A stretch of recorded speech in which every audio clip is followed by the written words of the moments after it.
We often observe incompetent, greedy, or arrogant individuals lounging comfortably in positions of great importance, right at the leader's elbow. This inevitably leaves outsiders wondering if those at the peak of power are blind or deaf. One might ask, has power clouded their vision, or has sweet flattery plugged their ears, allowing such glaring maladies to persist without being excised? Yet, the affairs of the world are never as simple as the basic arithmetic of morality. Seeing trash and not sweeping it immediately is not necessarily due to laziness or a lack of sight. It is because the waste bin is not yet full. Keeping a wicked person by one AS side can sometimes be the most masterstroke move to protect the throne. In the darkest art of human management, nothing is more precious than a living piggy bank, one made of flesh and blood, fattened by greed and the resentment of the masses just waiting for the day it is shattered to retrieve the most intangible yet powerful asset, prestige. Look deep into the nature of power. It does not lie in doing everything right, but in the ability to control the emotions of the crowd. No matter how smoothly a system operates, there will be glitches. No matter how perfect a machine is, it generates friction. Human dissatisfaction is a highly combustible fuel that accumulates over time. Without an exhaust vent, it will eventually incinerate the leader themselves. So, what must be done when indignation rises? When the burden of livelihood becomes heavy and when management errors begin to surface? At such moments, one cannot simply step forward and admit fault, for admitting fault is a sign of weakness. It is to manually shake the very foundation upon which one sits. Yet, one cannot ignore the unrest either, for to do so is to pour oil on the fire. The most optimal, cruelest, and yet most effective solution is to find a scapegoat, a lightning rod to absorb every bolt of public outcry. This scapegoat cannot be an innocent person. It must be someone everyone hates, someone the public yearns to see punished.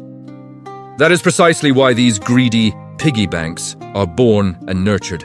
This mechanism operates with bone-chilling sophistication, beginning with calculated indulgence. When a subordinate begins to show signs of abusing power, embezzlement, or arrogance, instead of blowing the whistle, the one in control chooses silence, perhaps even offering tacit encouragement through a half smile or an ambiguous nod. That silence is a saccharine poison, leading the subordinate to believe they are a trusted confidant, an untouchable right hand, operating under the protection to do as they please. The more they are given free rein, the more the piggy bank consumes, and the more aggressively they plunder. Their greedy belly swells, filled with violations and lethal evidence. But more importantly, it accumulates the growing hatred of everyone around them. Every spiteful glare from a colleague, every whispered curse from the public, and every suppressed grievance are like coins dropped into that bank. The leader sits there, observing it all with cold composure, meticulously recording every fault into a ledger of life's debts, yet absolutely refusing to intervene. Why stop the process when this reservoir of prestige is not yet full? Why slaughter the pig before it is fat enough? Then comes a fine day, or more accurately, a stormy day, when external pressure surges, when the system needs a jolt to regain trust, or simply when the treasury is depleted and the people's hearts are boiling with the need for an outlet. That is when the piggy bank strategy reaches its finale. The leader steps into the light with a face of shock and agony, as if they have only just discovered a horrifying truth. Then, they deliver the decisive blow, shattering the piggy bank they have raised for so long. Evidence of wrongdoing is released in a torrent. Sins are exposed nakedly under the sun, and the once arrogant subordinate suddenly becomes an eternal villain, standing alone amidst the storm of public opinion. The crowd cheers, their indignation is released.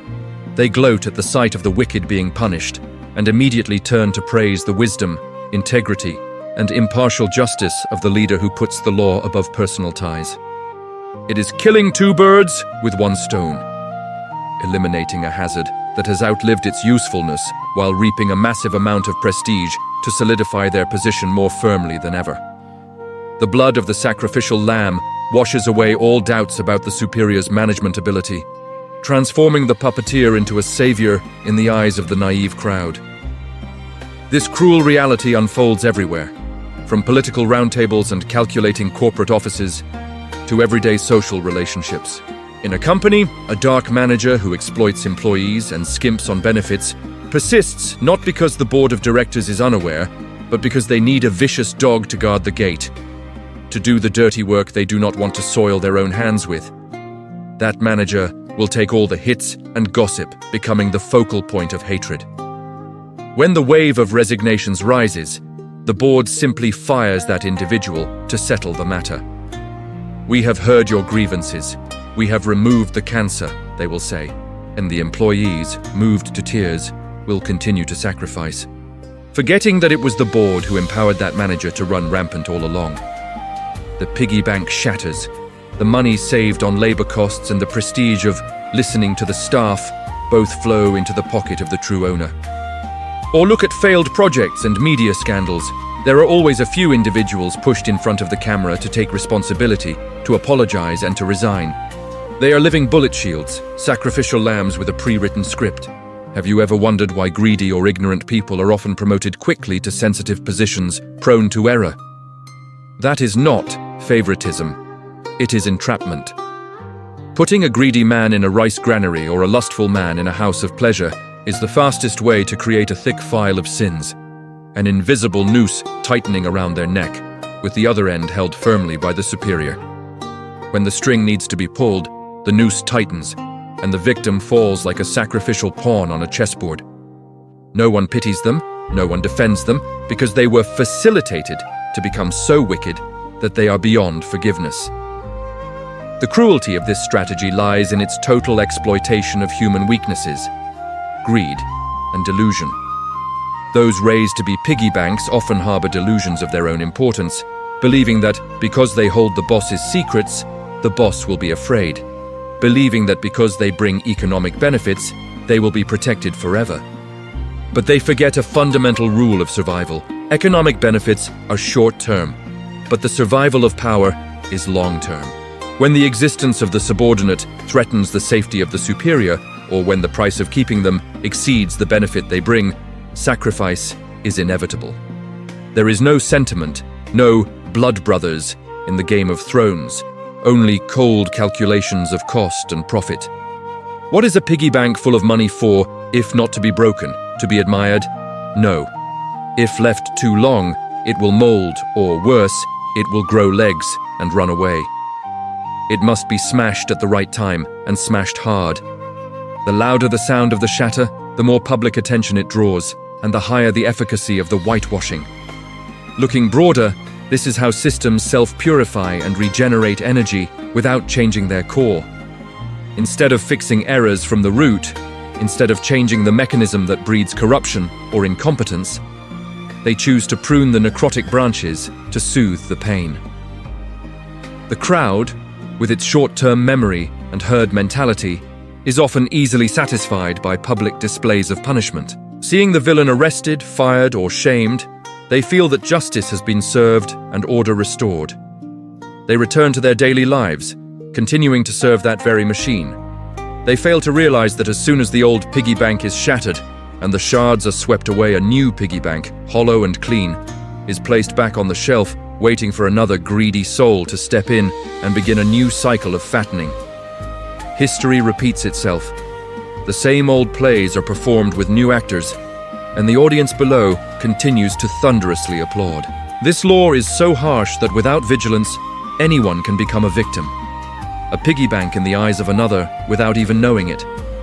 When you see your elementary mistakes being overlooked by the boss, when you are granted benefits beyond your capability, when your violations are not whistled but ignored, do not be quick to rejoice.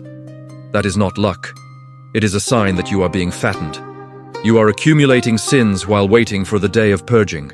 In the world of interests, there is no such thing as a free lunch. And unusual tolerance is the most high-interest loan that the borrower will have to pay back with their entire career, perhaps even their own freedom. To survive, one must see through the strings pulled behind the puppet. One must understand that the prestige of the leader is sometimes built upon the blood and bones of those below. Never let yourself become a reservoir of mistakes for others to exploit. If you find yourself being pampered to do wrong, be afraid. Stop before your greedy belly grows too large, before you become the perfect target for a bloody ritual sacrifice. And when standing among a crowd, cheering and throwing stones at someone who has just fallen from grace, keep a cool head to ask yourself, who benefits most from that person's demise? Who has just shed their burden and is smiling behind the velvet curtain? Seeing the piggy bank shatter, do not just look at the coins falling out. Look at the one holding the hammer. That is the true chess player, the one who best understands the price of trust and the art of trading in indignation. Life is a grand play, and the naive who think they are the lead actors are, in truth, merely disposable props in the hands of invisible directors.